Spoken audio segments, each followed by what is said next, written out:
Kolkata rape case में सामने आए आरजी कर मेडिकल कॉलेज की एक ऐसी घिनौनी सच्चाई है जो अब तक कई लोगों को नहीं पता। और यह घिनौना सत्य पूरे देश और स्पेशली बंगाल की व्यवस्था पर एक बड़ा सवाल खड़ा करता है। 8 अगस्त का ये रेप और मर्डर केस तो इंडिया भर में काफी हाईलाइट हुआ, लेकिन उससे भी कड़वी दबाई गई सच्चाई यह है कि इस हॉस्पिटल में ऐसी गिरी हुई हरकत कोई पहली बार नहीं हुई है। आरजी कर मेडिकल कॉलेज और हॉस्पिटल में ऐसी 6 और मौतें हो चुकी है जो भी हॉस्पिटल ने इसी केस की ही तरह सुसाइड बोल के दबाने की कोशिश की थी। But it doesn't stop over here. Victim के फादर का यह सीधा आरोप है कि यह पूरा क्राइम सेमिनार रूम में तो हुआ ही नहीं था। मर्डर करने के बाद बॉडी को बस वहां पर रख दिया गया था। और जितनी भी कहानी आपको न्यूज मीडिया में सुनने के मिल रही है, ये सारी की सारी आपको असली क्राइम से भटकाने की कोशिश कर रही है। पूरा का पूरा फोकस और अटेंशन सिर्फ उस रेपिस्ट पे डालने की कोशिश कर रही है, जबकि आरजी कर हॉस्पिटल का इस क्राइम में सबसे बड़ा हाथ है। ये डायरेक्ट ब्लेम विक्टिम के फादर और कई सारे डॉक्टर्स ने लगाया। Now this is just insane. ऐसे एलिगेशंस लग रहे हैं कि उस हॉस्पिटल में एक सेक्स रैकेट चलता था, वहां पर इलीगल ऑर्गन्स की ट्रैफिकिंग की जाती थी, और तो और वहां पर बहुत ही ट्विस्टेड किस्म की पोर्नोग्राफिक फिल्म्स की शूटिंग तक होती थी, जिसमें ड्रग्स रैकेट, सेक्स रैकेट या सेक्स एक्सप्लॉयटेशन, ऐसी बहुत सारी चीजें आ रही हैं।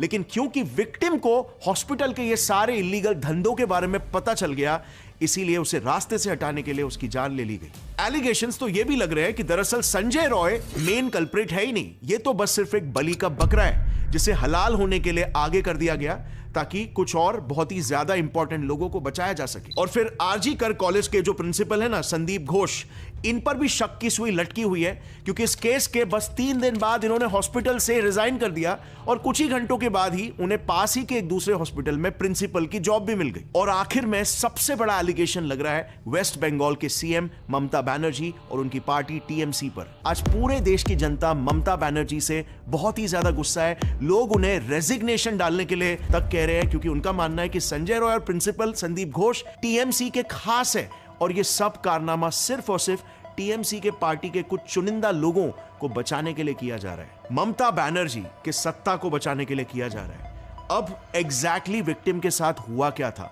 कौन है इसके पीछे का मेन कल्प्रिट, क्या वाकई में हॉस्पिटल जिम्मेदार है, क्या वाकई में गवर्नमेंट हॉस्पिटल में इतने इलीगल धंधे चालू थे, और अंत में क्या ममता बनर्जी एक औरत होकर एक लड़की के साथ हुए इतने घिनौने अपराध को सिर्फ अपने सत्ता बचाने के लिए दबाने की कोशिश कर रही है। आई नो सभी के मन में बहुत सारे सवाल है, और ऑनलाइन सोशल मीडिया में आप देखोगे तो बहुत सारी थियरीज और हाइपोथेसिस बन रहे हैं, कई तो कॉन्स्पिरेसी थियरीज भी है, यानी कि मनगढ़ंत कहानियां जो कि सवालों के जवाब देने की कोशिश कर रही है। बट असली सच्चाई क्या है? वेल फ्रेंड्स, आज मैंने और मेरी टीम ने इन सारे एलिगेशंस पर डिटेल में रिसर्च किया है। इस कहानी में जितने भी किरदार इन्वॉल्व है ना, उन सबके पास्ट को स्टडी करके मैं आपके सामने कुछ ऐसे प्रूफ्स रखने वाला हूं जो ये क्लियर कर देगा कि कोलकाता रेप केस ये कोई इकलौता क्राइम नहीं है, बल्कि ये उस हॉस्पिटल में चल रहे एक बड़े क्राइम के नेक्सस का सिर्फ और सिर्फ एक केस है। तो चलिए शुरू करते हैं, एक एक करके सारे पत्ते खोलेंगे। जैसे हम सभी जानते हैं, 8 अगस्त को कोलकाता के आरजी कर मेडिकल हॉस्पिटल में एक 31 इयर्स की रेसिडेंट पीजी डॉक्टर की बॉडी सेमिनार हॉल में मिली। उनकी आंखों में चश्मे का कांच गड़ा हुआ था, उनके दोनों पैर राइट एंगल्स पर थे, उनका कॉलर बोन तक टूट चुका था और बॉडी और फेस पर बहुत सारे इंजरी के मार्क्स थे। उनके शरीर पर कपड़े भी नहीं थे। 9 अगस्त की सुबह उनके पेरेंट्स को हॉस्पिटल की तरफ से कॉल जाता है कहकर कि उनकी बेटी ने सुसाइड कर लिया। तो लोग बोल ही दिया जो आपका लड़की सुसाइड कर दिया, आप लोग जल्दी आइए। यस, जिस बॉडी को देखते ही कोई भी एक झटके में बोल देगा ये क्लियर कट मर्डर है और रेप केस है, उसे हॉस्पिटल ने सुसाइड बोलकर दबाने की कोशिश की। लेकिन फिर पूरे देश में प्रोटेस्ट शुरू हो गए।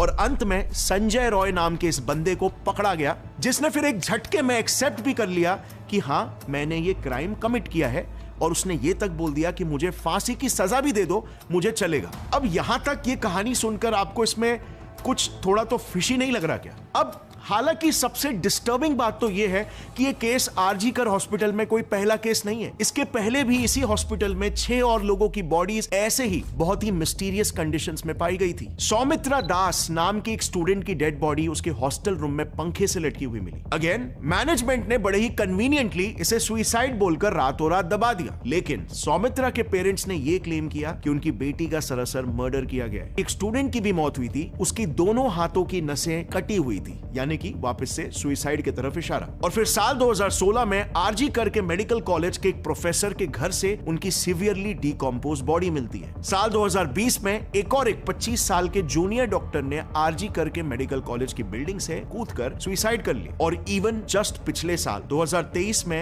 एक 23 इयर्स के इंटर्न की भी डेड बॉडी मिलती है। Reason drug overdose. अब इन सारे केसेस में ना दो बात बिल्कुल कॉमन है। पहला, आरजी कर मेडिकल हॉस्पिटल, और दूसरा, ये सारी मौतें काफी अननेचुरल और मिस्टीरियस तरीके से हुई और हॉस्पिटल ने इसे हमेशा सुइसाइड बोलकर ही दबाने की कोशिश की। अब इन मौतों के पीछे जो सबसे बड़ा एलिगेशन लगाया जा रहा है वो है by union minister Sukanta Majumdar.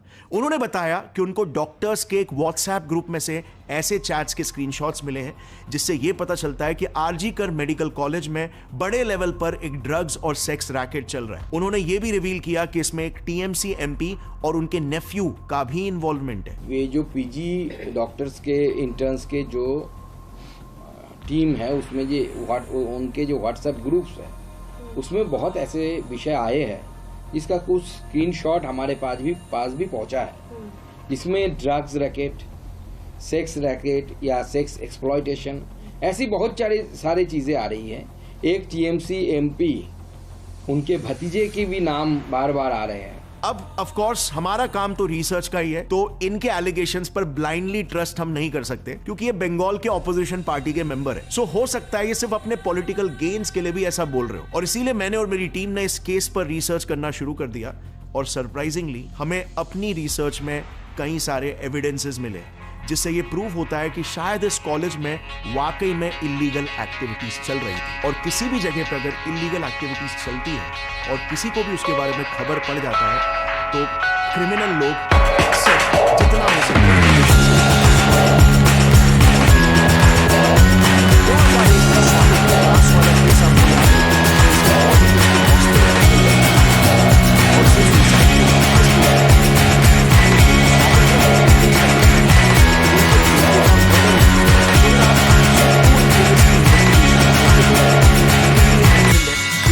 की बॉडी के साथ फाउल प्ले किया गया। पहली बात तो रिपोर्ट बताती है कि उसके थ्रोट में एक रुमाल डाल के उसे चोक किया गया, और दूसरी बात क्राइम सीन पर जो नायलॉन की रस्सी मिली थी उसे देखकर ही खुद आरजी कर मेडिकल कॉलेज के डॉक्टर अपूर्वा बोस ने तभी ऑब्जेक्ट कर दिया था कि कोई भी इंसान इतनी पतली नायलॉन की रस्सी से फांसी लगा नहीं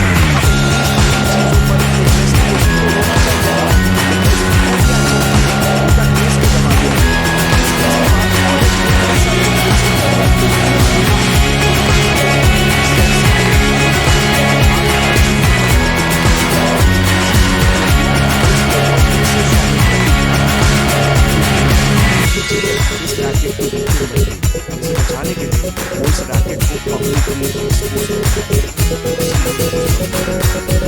बेसिकली टाइम्स ऑफ इंडिया को 2001 में दिए इंटरव्यूज में वहां के स्टूडेंट्स ने बताया कि उस हॉस्पिटल में पोर्नोग्राफिक फिल्म की शूटिंग की जा रही है और इसके लिए वहां के स्टूडेंट्स को या फिर बाहर से सेक्स वर्कर्स को बुलाया जाता है।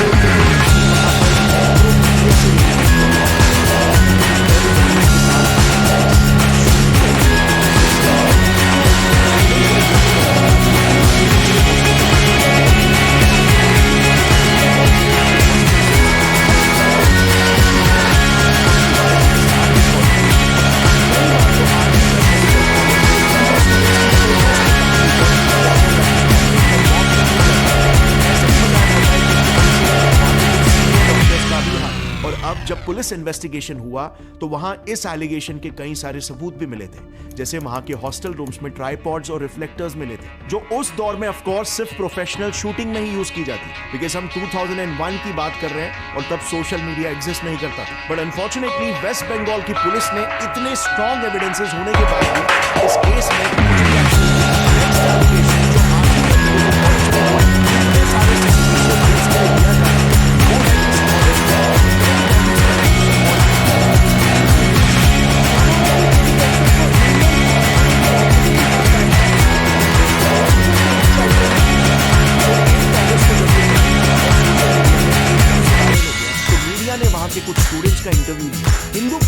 दिए इंटरव्यू में कुछ स्टूडेंट्स ने ये क्लेम किया कि हॉस्पिटल में कई डेड पेशेंट्स की अनक्लेम्ड बॉडीज को ऑटोप्सी के बहाने कॉलेज लाया जाता था और फिर प्रैक्टिकल्स के बहाने उनके ऑर्गन्स को निकाल दिया जाता था। और ये बात विक्टिम डॉक्टर जिनके साथ अभी हाल ही में क्राइम हुआ उन्हें पता चल चुकी और वो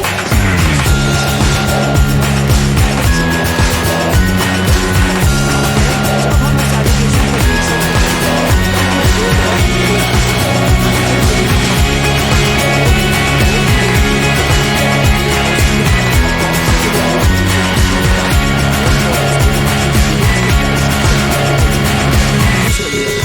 देख सरासर इलीगल है क्योंकि किसी भी डेड बॉडी का बिना फैमिली परमिशन और पुलिस यानी कि प्रैक्टिकल के लिए यूज करना बिल्कुल इलीगल। ऐसे केसेस में पोस्टमार्टम नहीं किया जा सकता।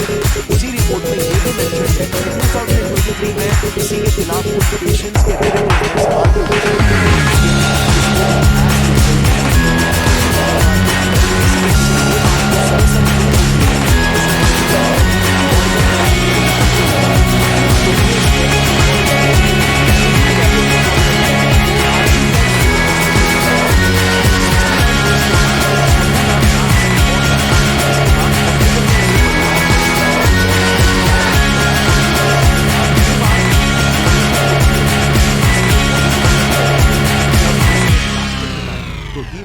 Completely stunned.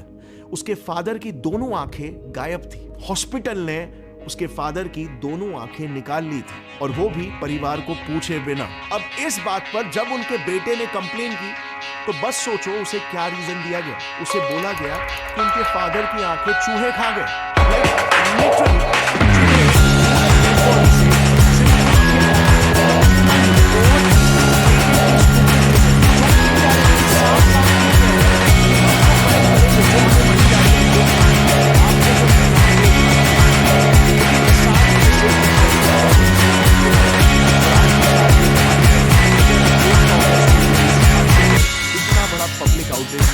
इस हादसे के बाद जब सीबीआई इन्वेस्टिगेशन चालू हुई और हॉस्पिटल के 19 डॉक्टर्स से पूछताछ की तब उसमें से आधे से ज्यादा डॉक्टर्स ने वहां हो रही ऑर्गन ट्रैफिकिंग का जिक्र। सो डेफिनेटली ये बिल्कुल नक्की है कि इस हॉस्पिटल में ऑर्गन ट्रैफिकिंग जैसा इलीगल काम बिल्कुल हो रहा है। लेकिन अब सबसे बड़ा सवाल यहाँ पर यह है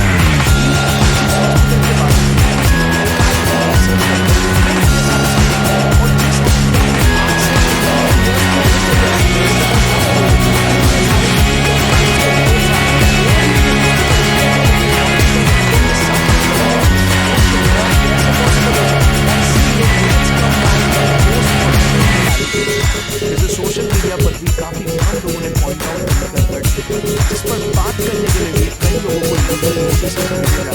वो एलिगेशन इन सारे कामों में टीएमसी पार्टी का हाथ है। तो इस एलिगेशन को वेरीफाई करने के लिए हमने इस मुद्दे से टीएमसी के जितने भी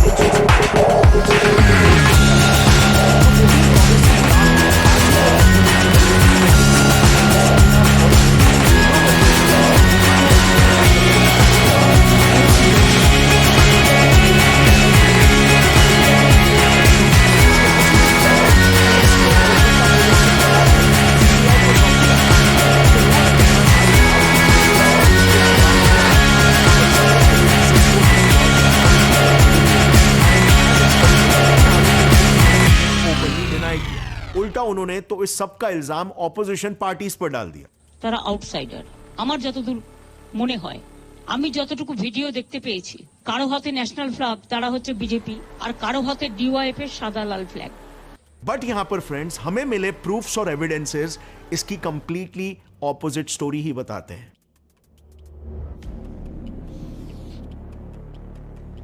सो इंडियन एक्सप्रेस ने हाल ही में एक रिपोर्ट इशू की जिसमें उन्होंने बकायदा उस प्रोटेस्ट में मौजूद लोगों को आइडेंटिफाई करके उनके टीएमसी से लिंक्स चेक करने की कोशिश की और उन्हें ये रिजल्ट्स मिले। ये है सौमिक दास जो इमरजेंसी बिल्डिंग के कई हिस्सों में तोड़फोड़ कर रहा था। ये वहां के लोकल टीएमसी काउंसलर सुकांता सेन शर्मा के लिए काम करता है, ऐसा लोकल्स ने इंडियन एक्सप्रेस को बताया। बट इंटरेस्टिंगली सुकांता ने इसे पार्टी मेंबर मानने से ही मना कर दिया। उन्होंने कहा कि हर टीएमसी सपोर्टर पार्टी वर्कर थोड़ी ना होता है। फिर यह है ऋषिकांत मिश्रा। यह बंदा प्रोटेस्ट के दौरान पुलिस पर पत्थरबाजी कर रहा था और इंडियन एक्सप्रेस की उसी रिपोर्ट के हिसाब से यह भी एक टीएमसी वर्कर ही है। अब ऐसे नामों का मैं एक लिस्ट डाल दूंगा, कई सारे नाम है और इसमें कुछ फीमेल वर्कर्स भी है। और शॉकिंग बात जानते हो क्या है? ये सब लोग वहां हॉस्पिटल के नियर बाय रेडियस के टीएमसी पार्टी वर्कर्स हैं। मतलब जरा मुझे बताओ, इतना बड़ा कोइंसिडेंस कैसे हो सकता है कि इतने सारे लोकल वर्कर्स बिना पार्टी के हाई कमांड के इतने कोऑर्डिनेटेड तरीके से एक ही टाइम पर एक ही जगह पर अटैक कैसे कर सकते हैं? प्रोटेस्ट तो डॉक्टर्स कब से कर रहे थे, एग्जैक्टली उसी दिन उसी टाइम पर हजारों लोग प्रकट कैसे हो गए? पुलिस उनको रोक नहीं पाई और वो पूरा मॉब अंदर घुस गया। हम लोग अपनी जान बचा के भागे हैं। उन लोगों ने किसी को देखा नहीं। जो जो भी वीडियोस आ रहे हैं या जो भी बातें सुनने में आ रही है, जो उनके सामने आ रहा था उनको मार रहे थे। हम पेशेंट पार्टी सबको उन्होंने मारना स्टार्ट कर दिया। डॉक्टर्स को भी बहुत ज्यादा चोट लगी है। कोई इधर, सब लोग अलग अलग जगह छुपे हुए हैं, जैसे आप देख ही रहे, हम लोग भी एक जगह पे। अब चलो, कुछ लोगों को ये प्रूफ्स भी कम लग रहे होंगे, तो एनडीटीवी ने एक टीएमसी लीडर से बात की, जिन्होंने मुझे पता नहीं क्यों और कैसे, लेकिन उन्होंने खुद टीएमसी को इस सब के लिए ब्लेम कर दिया है। Yes, which is quite weird. उन्होंने बताया कि खुद कई टीएमसी लीडर्स को लगता है कि ममता गवर्नमेंट ने इस केस को काफी ढीले तरीके से इन्वेस्टिगेट किया है। यही नहीं, खुद टीएमसी के सीनियर एमपी सुखेंदु शेखर राय ने भी सीबीआई से कहा कि उन्हें कोलकाता पुलिस कमिश्नर विनीत गोयल और हॉस्पिटल के प्रिंसिपल संदीप घोष को इंटरोगेट करना चाहिए। और सबसे बड़ी आयरनी तो यह है कि एमपी सुखेंदु शेखर, जो कि खुद टीएमसी के ही एमपी है, जैसे ही उन्होंने ये पब्लिक स्टेटमेंट दिया टीएमसी के खिलाफ, उनका मुंह बंद करने के लिए टीएमसी ने उन्हें भी एक समन भेज दिया। इनके अलावा उस हॉस्पिटल का टीएमसी डॉक्टर्स यूनियन भी यही बोल रहा है कि प्रिंसिपल को बचाने के लिए ही उनका हॉस्पिटल से रातों रात ट्रांसफर कर दिया गया, जबकि उन पर इंक्वायरी होनी चाहिए थी। लेकिन आखिर टीएमसी के ही वर्कर्स एंटी टीएमसी बात क्यों कर रहे हैं? वेल, दरअसल रिपोर्ट्स ये है कि टीएमसी पार्टी में अब दो गुट बन चुके हैं, जो एक ममता बनर्जी को ब्लाइंडली सपोर्ट कर रहे हैं और दूसरा गुट उनके खिलाफ रिबेल कर रहा है। उनका ओपनली ये एलिगेशन है कि ममता गवर्नमेंट इस केस को दबाने की पूरी कोशिश कर रही है, जो कि गलत है। और सिर्फ यही नहीं, खुद विक्टिम डॉक्टर के लॉयर भी ओपनली ये क्लेम कर रहे हैं कि इस केस के पीछे टीएमसी का क्लियर हाथ है। अब अगर इस केस के लॉयर खुद ही ये क्लेम कर रहे हैं, तो डेफिनेटली उनके पास कुछ वैलिड प्रूफ्स और एविडेंसेस होंगे जो वो कोर्ट में शो करेंगे। और अब फाइनल बात रही इस एलिगेशन की कि संदीप घोष और संजय रॉय भी खुद टीएमसी से ही जुड़े हुए हैं, तो हमें इसके भी कुछ प्रूफ्स मिले हैं। पहले तो जैसे मैंने आपको अभी बताया कि कुछ टीएमसी के लीडर्स ने खुद प्रिंसिपल पर एलिगेशंस लगाए, पर इनकी हिस्ट्री अगर देखोगे ना, तो इन पे 2023 में 2 बार करप्शन और रैगिंग करने जैसे सीवियर आरोप भी लगे थे। लेकिन इसके बाद भी इन्हें गवर्नमेंट जॉब से निकाला ही नहीं गया। इनफैक्ट अभी भी तो इनके रिजाइन करते ही तुरंत इन्हें एक नया जॉब भी दे दिया गया। तो कई मीडिया रिपोर्ट्स ये क्लेम कर रहे हैं कि इनकी रूलिंग पार्टी टीएमसी से डेफिनेटली कुछ ना कुछ स्ट्रॉन्ग कनेक्शन जरूर है, वरना मुफ्त में इतने सारे फेवर्स किसी को नहीं मिलते भाई। और रही बात main accused rapist Sanjay Roy की, तो टाइम्स ऑफ इंडिया के हिसाब से इस बंदे का हॉस्पिटल में इतना होल्ड था कि ये पेशेंट्स को तक बेड दिलाने के पैसे लेता था। इसमें ये कई बार पकड़ा भी गया था। और जानते हैं हॉस्पिटल में बेड एलोकेशन कौन देखता था? टीएमसी के लोग। मतलब एक सरकारी हॉस्पिटल में उन्हें बेड्स दिए जाते थे जो इन जैसे गुंडों को घूस देते थे। इस लेवल का करप्शन था। और अगर ये सारे प्रूफ्स भी आपको कम लग रहे हैं ना, तो ये है टीएमसी के मिनिस्टर, जो सबको ओपनली धमकी दे रहे हैं कि अगर ममता दीदी के खिलाफ कोई भी कुछ बोलेगा ना, तो उसका हाथ काट देंगे। Can you believe this? किस लेवल की दादागिरी वेस्ट बंगाल में आज चल रही है? ऐसा होगा तो कौन से कॉमन लोग गवर्नमेंट के खिलाफ आवाज उठाएंगे? और अभी लेटेस्ट न्यूज ये है कि टीएमसी सरकार ने विमेन सेफ्टी के लिए राठौर साथी नाम की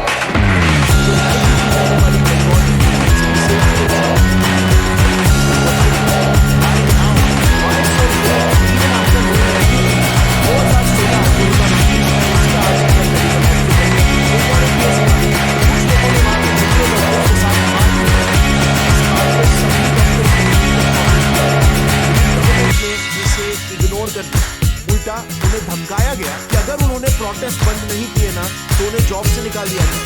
700 डॉक्टर्स ने हॉस्पिटल छोड़ भी दिया था, फिर भी डॉक्टर्स की सेफ्टी के लिए कुछ भी एक्शन नहीं लिया था। क्यों?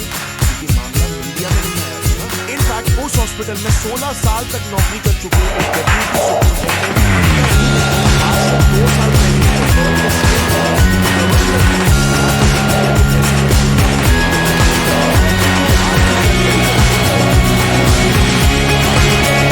मेगा लेवल का करप्शन चालू है। मैंने अपने पूरे कैरियर में इतना गंदा इंसान नहीं देखा। मतलब आरजीकर में जो भी काम होता था, पोस्टिंग हो, ट्रांसफर हो, हाउस स्टाफ चीफ हो, सब जगह वो पैसा खाते थे। तो सिर्फ यही नहीं, गेस्ट हाउस में जूनियर जो स्टूडेंट है उन लोगों को बैठ करके शराब वगैरह पिलाते थे और उन स्टूडेंट लोगों से आंदोलन भी करवाते थे।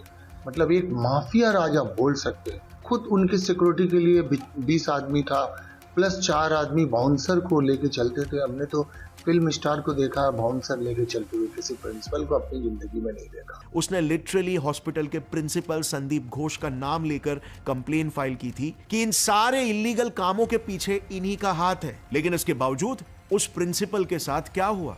No action at all. लेकिन आज जब पूरी देश की जनता एक हो गई है, सोशल मीडिया पर ममता बनर्जी पर सवाल उठने लगे हैं, जब उनका रेजिग्नेशन डिमांड किया जा रहा है, We will get rid of Mamata Banerjee. देश भर में प्रोटेस्ट शुरू हो गए हैं, तब जाके टीएमसी गवर्नमेंट को यह रियलाइज हो रहा है कि हमें अपना काम शायद सही से करना चाहिए और एक नई स्कीम लॉन्च कर रहे हैं। अगर यही एक्शन पहले लिया जाता था, 23 साल से आपके पास सारा रिकॉर्ड, सारा इंफॉर्मेशन है कि किस तरह के क्राइम्स हो रहे हैं उस हॉस्पिटल में, तो शायद इतने सालों तक जो जो हादसे हुए, जिन जिन लोगों ने अपनी जानें गंवाई, वो मंजर उनकी फैमिलीज को और इस देश को कभी भी नहीं देखना पड़ता। और इसीलिए मेरा मेन सवाल यह है कि क्या सरकार रेप और मर्डर जैसा एक बड़ा क्राइम होने का इंतजार कर रही थी? शर्मनाक बात तो यह है कि आज हमारे समाज में रेप्स जैसे क्राइम्स आम क्राइम हो गए। डेटा के हिसाब से हमारे देश में हर रोज 90 रेप केसेस रिपोर्ट होते हैं और ये तो वो केसेस है जो रिपोर्ट हो रहे हैं। असली गिनती कितनी है ये तो किसी को भी नहीं पता। और इसीलिए हमारी मांग सिंपल है, ऐसे मुद्दों को टॉप प्रायोरिटी दी जाए, उन्हें कभी भी दबाया ना जाए सत्ता के लिए या किसी भी और रीजन के लिए। सेफ्टी और सिक्योरिटी हर एक भारतीय सिटीजन की एक बेसिक नीड है। हर देश में, हर सिस्टम में संजय रॉय जैसे दरिंदे होते हैं, लेकिन इन पर अगर एक्शन ना लिया जाए या फिर जस्टिस को डिले किया जाए तो ऐसे अपराधियों को सरकार की नजरअंदाजी से शय मिल जाता है, हिम्मत मिलती है, इंस्पिरेशन मिलता है, मोटिवेशन मिलता है। इस देश में कोई उनका बाल भी बाका नहीं कर सकता। इस सोच से वो ऐसे क्राइम्स दोहराने लगते हैं। और इसीलिए हमारी मांग बस इतनी है कि देश में कड़े से कड़े कानून तो बनने ही चाहिए, लेकिन उससे भी ज्यादा इंपॉर्टेंट है कि उन कानूनों का पालन होना चाहिए, उन्हें एग्जीक्यूट करना चाहिए ठीक तरीके से। सरकार को सिटीजन्स की जरूरत नहीं होनी चाहिए कि सिटीजन्स बताए कि आपको अपना काम अच्छे से एग्जीक्यूट करना है। अभी लेटेस्ट ही रिपोर्ट है, 1992 के अजमेर रेप केस में 6 अपराधियों को 5 लाख का जुर्माना और लाइफ इंप्रिजनमेंट की सजा सुनाई गई। अजमेर गैंगरेप और ब्लैकमेल कांड के बाकी बचे 6 आरोपियों को स्पेशल पॉक्सो कोर्ट ने आजीवन कारावास की सजा सुना दी है। साथ ही 5-5 लाख रुपए का जुर्माना भी लगाया गया। इन्होंने कम से कम 100 नाबालिग बच्चियों का रेप किया था, यानी कि उनकी सजा पॉक्सो एक्ट के तहत सुनाई गई, जो सारे रेप्स में सबसे कड़ी सजा मानी जाती है। लेकिन इज दिस रियली इनफ? ये क्राइम कभी हुआ था और 20 साल बाद इनको सजा मिलती है। ऐसे गुनाह करने वाले लोग पर्वर्ट्स, एजुकेटेड से एजुकेटेड और अमीरों से अमीरों घरों में भी आपको मिल जाएंगे, क्योंकि ये प्रॉब्लम एजुकेशन की है ही नहीं, बल्कि सोच की प्रॉब्लम है। ये एक मानसिकता है जिसका इलाज सिर्फ और सिर्फ सख्त कानून ही कर सकता है। और इसीलिए हमें हमारे कानूनों को बदलने की जरूरत है, उन्हें एग्जीक्यूट करने वाले एजेंसीज को और सख्त बनाने की जरूरत है, और सिस्टम में जहां जहां पे करप्शन है उसे जड़ से उखाड़ने की जरूरत है, ताकि अगली बार कोई भी पर्वर्ट इंसान किसी भी लड़की को बुरी नजर से देखने से भी पहले 100 बार सोचे। और इस मुद्दे को कुछ ही दिनों में हमें भूल नहीं जाना है। आज पूरा देश जब एक हुआ है तब जाकर हम इतना बड़ा इंपैक्ट ला पाए, और इसीलिए अगर इस बार नहीं तो फिर कभी भी नहीं। मैं इस वीडियो को ट्विटर पर भी अपलोड करूंगा। जितना हो सके देश के बड़े से बड़े अथॉरिटीज को इसमें टैग करना, ताकि इस बार तो एटलीस्ट हम कुछ बदलाव ला पाए। हमारे देश की 50% आबादी हमारी औरतों के लिए, हमारे माँ और बहनों के लिए एक सुरक्षित समाज बना पाए। लॉ एनफोर्समेंट एजेंसीज और पॉलिटिक्स में जहां जहां पर करप्शन है उस पर सवाल उठाकर उसे जड़ से उखाड़ पाए। और ये तो आप लोगों ने भी आज देख लिया कि जब हम सवाल उठाते हैं, जब हम लोगों को टैग करते हैं, जब हम लोगों पर आवाज उठाते हैं, दबाव बनाते हैं, प्रेशर